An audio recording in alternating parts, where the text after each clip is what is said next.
Hello everyone, welcome back to my YouTube channel. खुलुमबाय नोंथांमोनखौ बयखौबो आंनि चेनेलाव बरायबाय। आसा खालामो बयबो मोजाङैनो दं, आंबो मोजाङैनो दं। ओमफ्राय दिनै आङो नोंथांमोननो मोनसे यूजफुल प्रडाक्ट दिन्थिनो नागिरदों आरोना। सो नोंथांमोनाथ' बयबो मिन्थिखायो जे आङो सासे केबिन क्रू ओमफ्राय आंनि टाइम शेड्यूला जोबोद आलदा 9 to 5 जबफोराव जेरै टाइमाव थांनानै टाइमाव मोनफैयो आंना बिदि एकदम नङा आरोना आंना टोटली अपोजिट मानो होनोब्ला आंना माब्लाबा फुङाव थांनांगौ जायो माब्लाबा हराव थांनांगौ जायो माब्लाबा थांनानै माने साननै सानथामनि उनावसो मोनफैफिनो बिदि जायनि जाहोनाव आङो माब्लाबाबो माने जिमखौ प्रिफार खालामनो हायासै आंबो माने जिमफोराव थांनानै एसे वेट लुज खालामनो लुगैयो आरोना but still not possible because of my hectic schedule ओमफ्राय आरो आंनो जोबोद मोनसे इजि वे नांगौमोन आरोना जायनि जाहोनाव आङो एसे वेट लुज खालामनो हायो मानो होनोब्ला आङो एभिएशन जइन खालामनायनि उनाव जोबोद वेट गेइन खालामदों ओमफ्राय दायो आङो वेट लुज खालामनोनो माबाफोर नागिरगासिनोमोन आरोना इजि वे बिकज डाइटखौथ' आं खालामनो हाखाया जानायाव एकदम कन्ट्रल गैया आंना ओमफ्राय आरो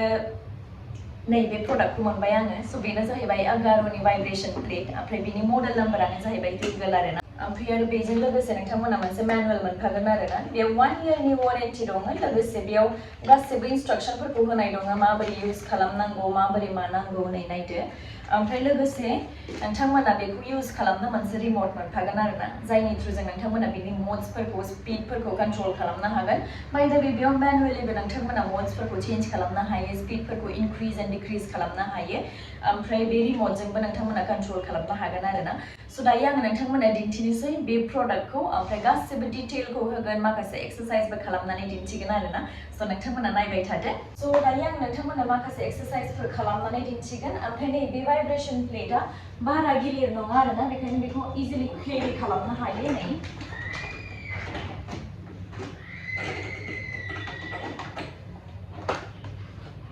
ओमफ्राय बेखौ अलरेडि आङो नै कर्डखौ सोनानै लाखाबाय ओमफ्राय बिनि केबोलखौबो नैबेयाव सोनांगौ बेयाव सुइच दङ अन अफ खालामग्रा जायनि थ्रुजों बेखौ अन अफ खालामनो हागोन आरोना नोंथांमोना स' नै आं दायो रिमटखौबो लाखाबाय स' दायो बेखौ अन खालामनोसै आरोना अन खालामनाय लोगो लोगो बेयो भाइब्रेट जायो दायो आङो फार्स्टआवनो रानिं मडआव थांगोरगोन आरोना स' बेयाव नै नोंथांमोना नायनो हागोन गासिबो माने टटेलि कमप्लिट बडियानो भाइब्रेट जाजोबो आरोना नै ओमफ्राय आरो नै गेजेराव गाखोबाबो नै इदि ओमफ्राय नै एकदम खाथियावबाथाय बेयो वकिं मड आरोना स' बेखौ नोंथांमोना रिमटजोंनो कन्ट्रल खालामनो हागोन लाइक स्टप खालामनोब्ला नै स' नै स्टप जाबाय आरोना बियो ओमफ्राय बियो माने जोबोद गिलिर वेटखौबो थिखांनो हायो आरोना लाइक सोरबाफोर गिलिर मानसि गाखोबानो जे बियो बायगोन बिदि नङा स' एसे हेभि मानसिफोराबो गाखोनानै इजिलि एक्सारसाइजखौ खालामनो हागोन ओमफ्राय नै बेयाव नै बिदि हमग्रा होखानाय दङ बेजों माने एक्सारसाइजफोर खालामनो हागोन आरोना बेजों नोंथांमोना नोंथांमोननि शोल्डार आरो आर्म्सफोरनि फेट्सफोरखौ लुज खालामनो हागोन जोबोद इजि आरोना माने बांद्राय खस्थ' खालामनांगौ गैया बेयाव इजिलि नोंथांमोना वेट लुज खालामनो हागोन स' नोंथांमोना नायलांबाय थादो आं माबायदि एक्सारसाइजफोरखौ खालामो स' नै नायदो साइडआव जा मोननै दिरुं होनाय दंना बेखौ बेफोरबायदि एक्सारसाइज खालामनो होनाय जादों आरोना स' देट नोंथांमोना बिनि हेल्पजों आर्म्सफोरनि बा शोल्डारनि फेट्सफोरखौ बार्न खालामनो हायो स' नै नायनो हागोन दायो आंनि गासिबो आपार बडिनि एक्सारसाइज जागासिनो आरोना शोल्डार बेफोरो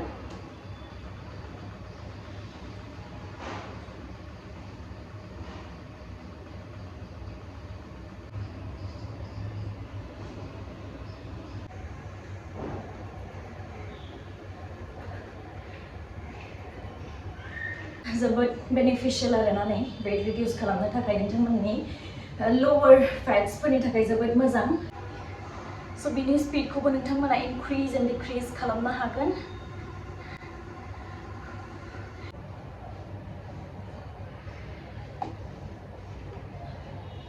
स' बियो फेट्सनि थाखाय जोबोद मोजां उदैनि बेलि फेट्सनि थाखाय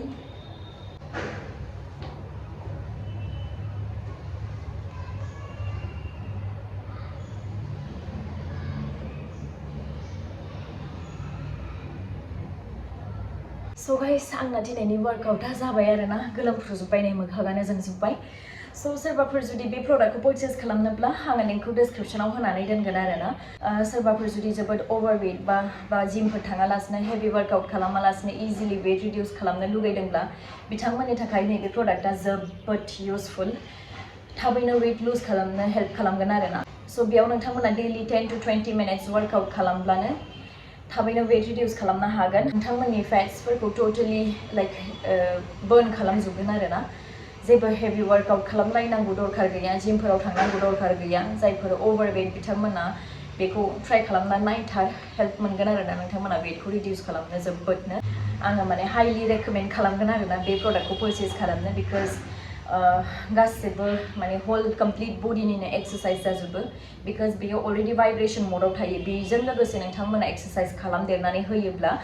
फेट्सखौ बार्न खालामनो जोबोद हेल्प खालामो सो आंनाथ' दिनैनि वर्कआउटआ जाथ'बाय ओमफ्राय नोंथांमोना जुदि सोरबाफोर बे प्रडाक्टखौ परचेज खालामनोब्ला डिसक्रिप्शनाव थांनानै लिंकनि थ्रुजों परचेज खालामनो हागोन आरोना सो दिनैनि भिडिअखौ बेयावनो दोनथ'नोसै थेंक इउ सो माच गाइस आंनि भिडिअखौ जोबजासिम नायनायनि थाखाय C you in the next blog बाय लाभ यू ऑल